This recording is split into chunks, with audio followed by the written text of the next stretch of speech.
De allí entonces que tenemos que pensar que, por un lado, la separación de poderes tiene que funcionar. La justicia ha de ser autónoma y ha de cuidarse las modalidades de su autonomía. Por otro lado, el Parlamento es el que legisla y el que controla. Institución difícil, a su vez, de que para la ciudadanía tenga esos niveles de prestigio que debieran rodear a todas las instituciones. Lo vemos en todas partes. Los parlamentos son una especie de club de los políticos. Hay un poco el 900, como los ateneos, que se les mira con cierta desconfianza. La gente corre rápido, los resultados tienen que ser también celéricos, y eso aparece como un cenáculo en el cual no se deciden cosas, se habla y se habla.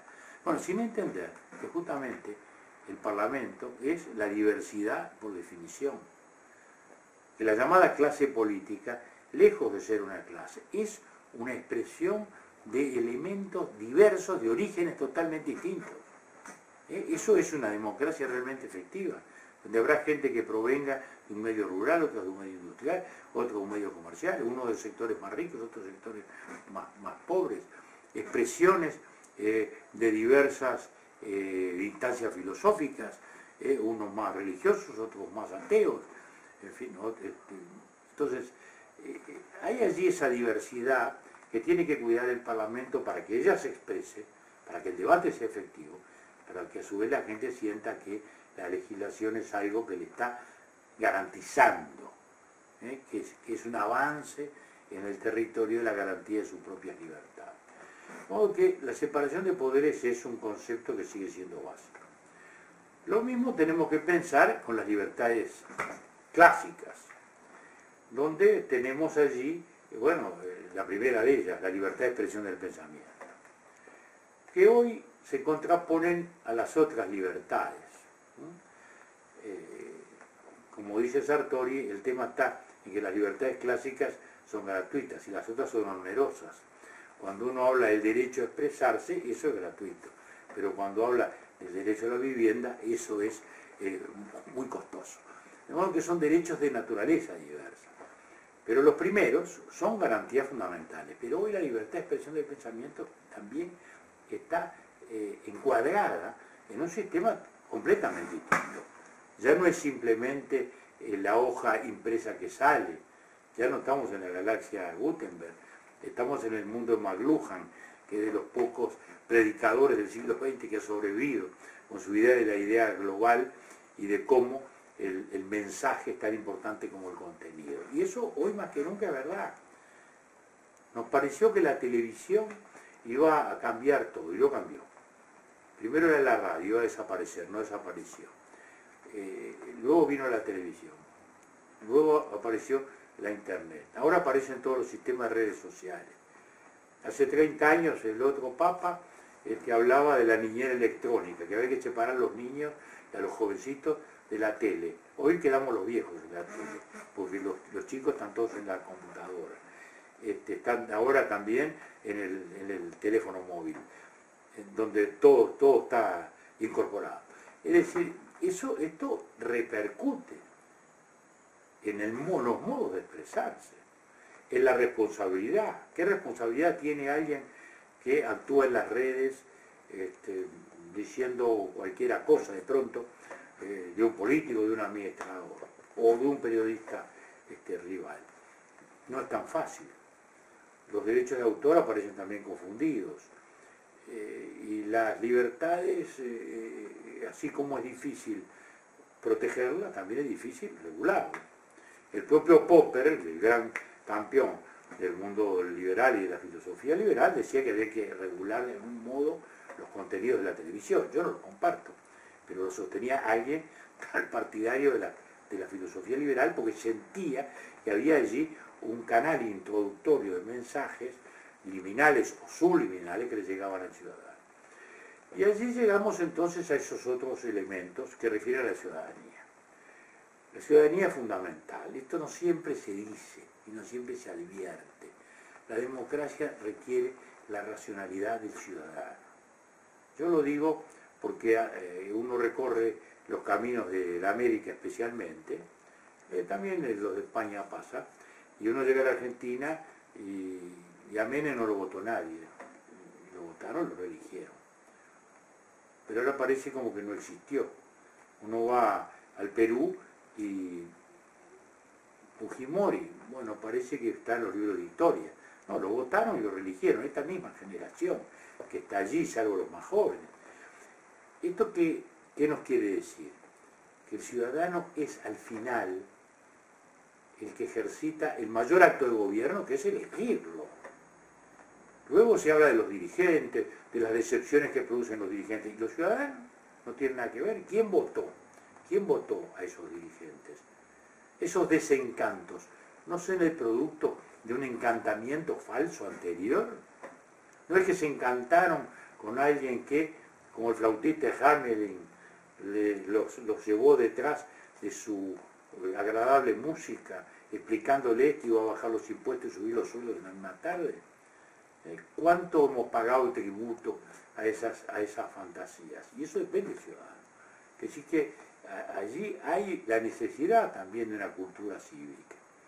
Pero en un mundo de consumo, en un mundo de tantas apetencias, en un mundo en que el ciudadano trabaja sus horas, luego se introduce en un auto, a veces tiene que estar una hora y media para llegar a su casa. Bueno, ahí normalmente oye radio, algo se informa.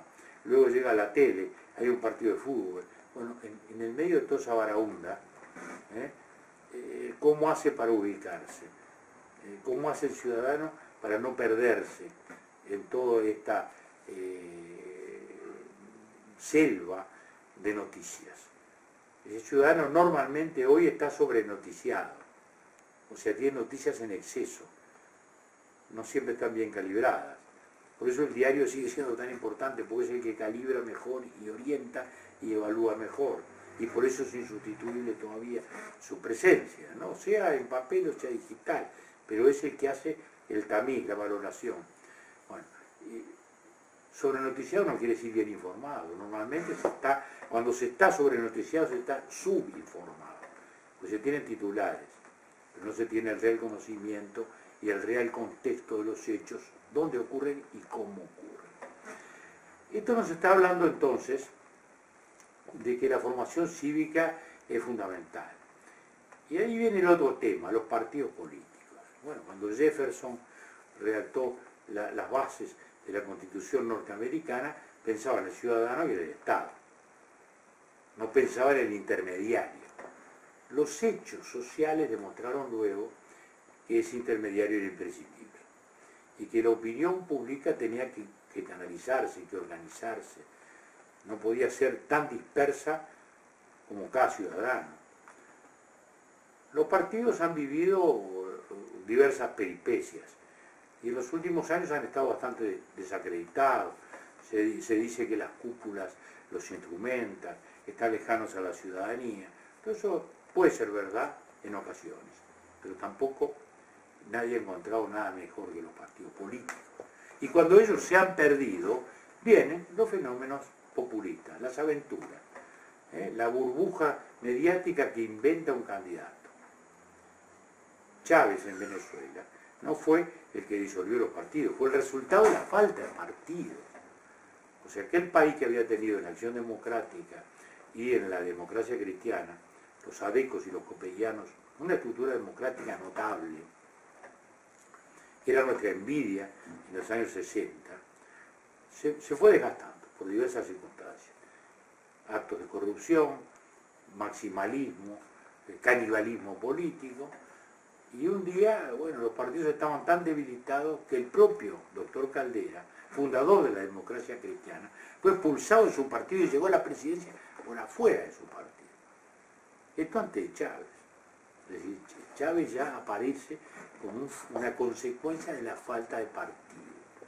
¿Por qué? Porque no había una estabilidad en las corrientes de pensamiento, porque no había articulaciones, porque no había elementos reguladores, pues si cada uno hace luego lo que se le ocurre, y cada diputado llega al Parlamento sin atadura de nadie, puede ser muy bonito, puede ser muy agradable desde el punto de vista del debate, pero eso no es operativo luego desde el punto de vista del sistema.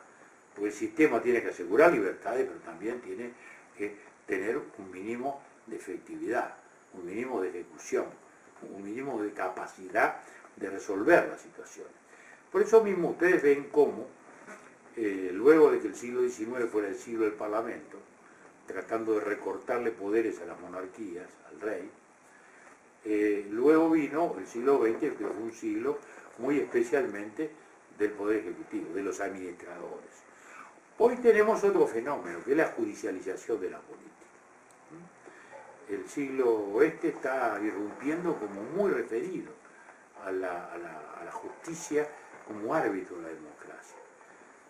Y eso es un resultado de las imperfecciones del sistema, porque el sistema político debiera resolver sus problemas políticos adentro del mismo y no delegárselos a la justicia. Sin embargo, así ha ocurrido, así está ocurriendo en el mundo. Y con estos flashes, con estas visiones un poco desordenadas sobre lo que es la democracia hoy, yo diría que más que nunca necesitamos sentarnos y mirar con reflexión, aclarar los conceptos y establecer la necesidad de una democracia que asegure tanto las libertades como las posibilidades, que le dé a la ciudadanía la conciencia de que, por un lado, sus derechos y sus posibilidades, su igualdad de oportunidades está asegurada, pero a la vez también que el Estado, a quien le paga impuestos, le brinda servicios y contribuye con un buen gobierno transparente, honesto y efectivo a atender las necesidades colectivas.